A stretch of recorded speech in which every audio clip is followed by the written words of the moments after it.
আমি সোনালি। তো তোমরা আমার একটি নতুন ব্লগ দেখছো। আজকে তো আমি পুরো রেডি হয়ে তারপরে ক্যামেরার সামনে আসি। তো আমি কোথায় যাব বলো তো? আজকে আমি যাব একটু মেলাতে। আমাদের বাড়ির পাশেই মেলা হচ্ছে শিব দুর্গা পুজোর, তো ওখানেই যাব। তো তারপরে এই যে মেলার গেটের কাছেও চলে আসি। তো চলো ভেতরে গিয়ে দেখি যে এবার কেমন মেলা হচ্ছে, কারণ 2 দিন ধরে মেলা হচ্ছিল, আমি একদিনও আসিনি, তো আজকেই এসছি। তো আমি নিজেও পুরো মেলাটা ঘুরবো আর তোমাদেরকেও দেখাবো। এই যে এখানে ড্যান্স হচ্ছিলো, দিয়ে তারপরে ঠাকুরের কাছে চলে যাই, ঠাকুরকে নমস্কার করে দিয়ে আমরা বেরিয়ে পড়ি। দেখো চারিদিকে কত দোকান বসেছে, তাই না? মানে যেই দিকেই তাকাচ্ছি সেই দিকেই দোকান। আর এমনি তো মেলা মানেই দোকান, চারিদিকেই দোকান। তো আমার একজনের সাথে হট করে না দেখা হয়ে গেল। কার সাথে বলো তো? এই যে এনাদের সাথে।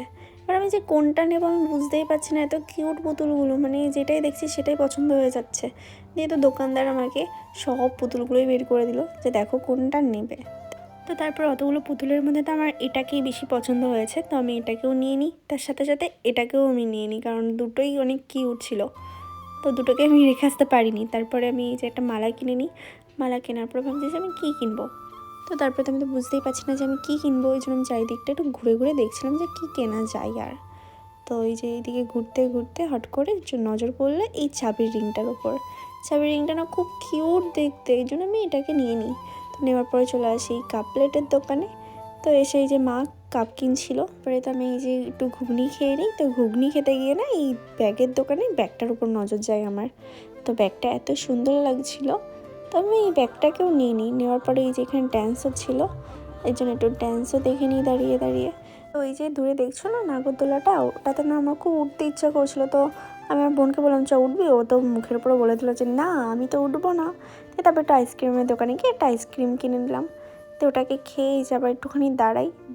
তারপরে তো দেখি অনেক বেজেও গেছে, এই জন্য আমরা বাড়ির জন্য বেরিয়েও পড়ি।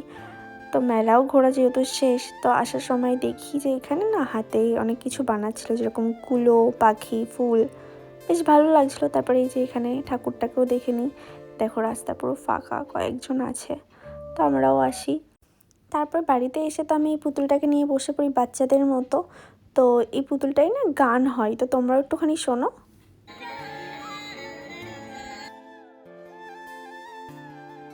তো এটা দেখে আমার এত ভালো লেগেছে, তো এটাকে নিয়ে পাগলামো করা শুরু করে দিয়েছি। দেখো তো মেলা থেকে তো রোল কিনে এনেছিলাম, তো সেটাকেও খেয়ে নিই। তো আজকের ভিডিওটা এই পর্যন্তই। তোমাদের কোন পুতুলটা সবথেকে বেশি ভালো লেগেছে আমাকে অবশ্যই কমেন্টে জানিও। তো টাটা।